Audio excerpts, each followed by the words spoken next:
Regarde-toi comme t'es beau. Installe-toi. Tu m'as manqué, tu sais. Certes, j'ai sorti pas mal de vidéos ces derniers temps, mais c'était surtout des podcasts. Mais là, un facecam. Juste toi et moi. Ça fait un petit moment quand même. Ça fait plaisir. Petite parenthèse avant de démarrer, je t'invite s'il te plaît à aller visionner, bien sûr après cette vidéo, les 2 derniers podcasts qui sont parus sur la chaîne. Le premier étant Twitter devient-il raciste ? Et là en l'occurrence je ne parle pas des utilisateurs mais bel et bien du réseau social lui-même qui se barre littéralement en couille. Et le deuxième podcast, Instagram et ses dérives. Et bien sûr, n'oublie pas le petit like, le commentaire et surtout de partager mon lapin. Partage la vidéo si tu veux que la chaîne puisse grossir, proposer bien plus de contenu. J'ai besoin de toi. Non mais c'est con, ils l'ont vraiment fait. Un concours d'anecdotes avec le président Emmanuel Macron. Il a tenu sa parole. Pour une fois. Je suis taquin, tu me connais maintenant, voilà. Tu me connais, je suis un coquin, je suis un filou. Non mais, je dois bien admettre que la vidéo était très sympa. Ouais, même venant de Macron, je me suis surpris à plusieurs reprises en train de sourire, même lors des interventions de Macron. Je l'ai trouvé très sympathique durant la vidéo. Oui, je dois bien l'admettre. Mais, oui bah, tu te doutes bien qu'il y a un mais, sinon je ferais pas cette vidéo juste pour te dire putain la vidéo était sympathique. Non.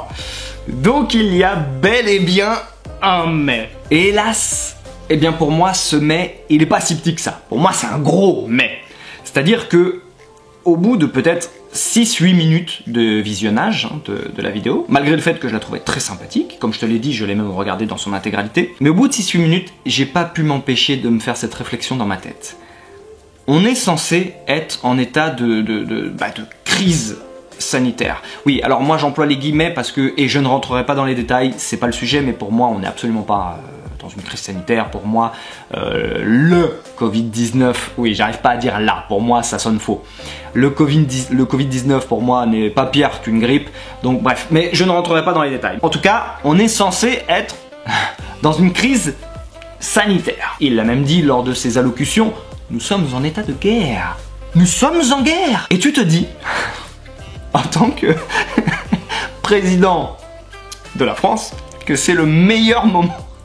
Excuse-moi, mais tu te dis que c'est le meilleur moment pour faire une bataille d'anecdotes avec McFly et Carlito. Non, mais arrête. Tu cherches la merde toi aussi. Mais non, mais pas maintenant. Mais tu peux pas faire ça maintenant. C'est littéralement mais cracher un molar à la gueule de tous les Français. Pas après avoir foutu le pays dans une telle merde, après multiples confinements, après avoir défoncé l'économie. Là je sais que s'il y a des lycéens qui tombent sur cette vidéo, puisque c'est vrai que j'ai sûrement dû mettre dans le titre McFly et Carlito, et vu que je sais que McFly et Carlito ont un public assez jeune tout de même, si tu es lycéen ou tout juste post-lycéen, tu dois te dire, mais mec c'est bon, arrête tes réflexions de vieux con, arrête d'être vieux jeu, c'est super, un président qui fait ça c'est du jamais vu, il se prête au jeu, etc. etc. C'est vrai, t'as pas totalement tort, mais tu ne te rends pas compte que il y a je ne sais combien de personnes qui ont perdu leur emploi. Des chefs d'entreprise qui ont perdu carrément leur entreprise, et tu ne te rends pas compte à quel point c'est compliqué de créer une entreprise en France et de la faire prospérer. Imagine le nombre de salles de sport qui, là, ne rouvriront pas. Et jamais, parce qu'ils ont mis la clé sous la porte. De restaurateurs, de gérants de boîtes de nuit, etc., qui ne rouvriront jamais. Des personnes se sont suicidées à cause de ça, ayant tout perdu. Ils avaient mis toutes leurs économies dedans. Il y a des personnes se sont suicidées. Imagine maintenant les familles des personnes qui se sont suicidées, qui là sont en train de voir Emmanuel Macron en train de faire une bataille d'anecdotes avec McFly et Carlito. Aïe aïe aïe aïe aïe. Non, tu peux pas faire ça. Non. Pas quand tu es le responsable de cette crise économique dans laquelle tu as plongé le pays. Non. Non, tu peux pas faire une bataille d'anecdotes. Tu as autre chose à faire, puisque, je reprends ses propos, nous sommes censés être en crise sanitaire. Tu peux pas faire une bataille d'anecdotes maintenant. Non! Déjà, ça n'est littéralement qu'une manœuvre politique. Ça, il faut bien s'en rendre compte. Surtout, Macron ne laisse rien au hasard. On a plusieurs, d'ailleurs, mentalistes, ou je sais pas trop comment on appelle ça, qui étudient justement un peu le langage corporel et qui ont fait des vidéos sur YouTube pour le décrypter et qui justement montrent que c'est un type qui ne laisse rien au hasard. Lors de toutes ses allocutions, le mec ne laisse rien transparaître. On sait même pas ce qu'il pense. Donc tu te doutes bien que là, il a pas fait une simple vidéo de bataille comme ça, de concours d'anecdotes avec McFly et Carlito pour le fun.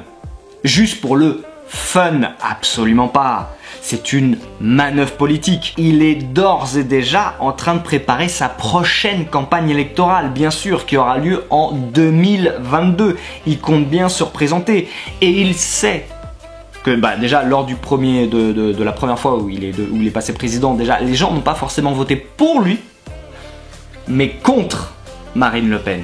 Donc il sait que de base, il n'a pas beaucoup de personnes qui ont voté pour lui, pour ses idées, pour ce qu'il est. Il a fait un mandat, enfin c'est pas terminé d'ailleurs, mais il est en train de faire un mandat qui, voilà, quand on prend l'opinion publique, il est assez détesté.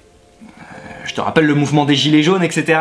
On va pas rentrer dans les détails non plus, mais voilà, il est pas des masses aimé. Il sait que là, avec la crise sanitaire, il sait qu'avec le Covid-19, alors là, ça s'est empiré. Là, il sait très bien que sa cote, elle est au plus bas. Il a presque aucune chance de passer en 2022. Là, il sait que les gens sont très, très remontés contre lui. Donc, s'il fait ça, en plus avec McFly et Carlito, qui ont énormément d'abonnés, et surtout, il sait quelle tranche de personnes ça touche. Les jeunes. Il a besoin d'une nouvelle base électorale. Toi, peut-être que ça va être la première fois que tu vas pouvoir voter. Donc en général, quand tu peux pas voter, pour la plupart, on s'intéresse même pas à la politique. Je te rassure, je vais avoir 34 ans le 22 juin, je le rappelle. Déjà que moi, tu vois, j'ai 34 ans, j'en ai rien à foutre, et on est beaucoup à en avoir rien à foutre. Alors encore plus si toi avant tu pouvais pas voter. Mais maintenant que tu vas pouvoir voter, si tu viens peut-être tout juste de rentrer dans ta majorité, il compte sur toi. Donc quoi de mieux que de faire une vidéo super fun, sympathique, ou carrément direct, j'appelle Kylian Mbappé. Ouais Kylian, comment tu vas mon pote? C'est la classe. Non mais tu vois ce que je veux dire? C'est la classe. Et ça, pour des jeunes qui peuvent être très facilement influençables, qui connaissent rien en politique, ça va être leurs premières élections, première fois qu'ils vont pouvoir élire un président. Il faut bien voir que tout ça, c'est politique, purement politique, et c'est absolument pas laissé au hasard. Mais encore une fois, bon, j'ai envie de dire, c'est une manœuvre comme une autre. Ça, on peut pas tellement lui en vouloir. Qu'on l'aime, qu'on l'aime pas, le mec, il veut se faire réélire. Bon, mais moi, surtout, ce qui me gêne, c'est que c'est pas le bon moment. Eh bien écoute, c'est tout pour moi, ma poule. Hésite pas à me laisser un petit commentaire pour me dire si tu es d'accord avec moi, ou au contraire, si tu n'es pas d'accord. Si toi, tu trouves que c'était le bon moment pour faire ça. Ça m'intéresserait qu'on puisse en débattre, et que peut-être tu me fasses changer d'avis. Non, sincèrement, ça m'intéresserait. Tu connais la chanson, le petit like aussi, et le partage surtout. J'ai grave besoin de toi pour faire évoluer la chaîne. Ok? À la prochaine. Je sais pas pourquoi je parle comme un vieux.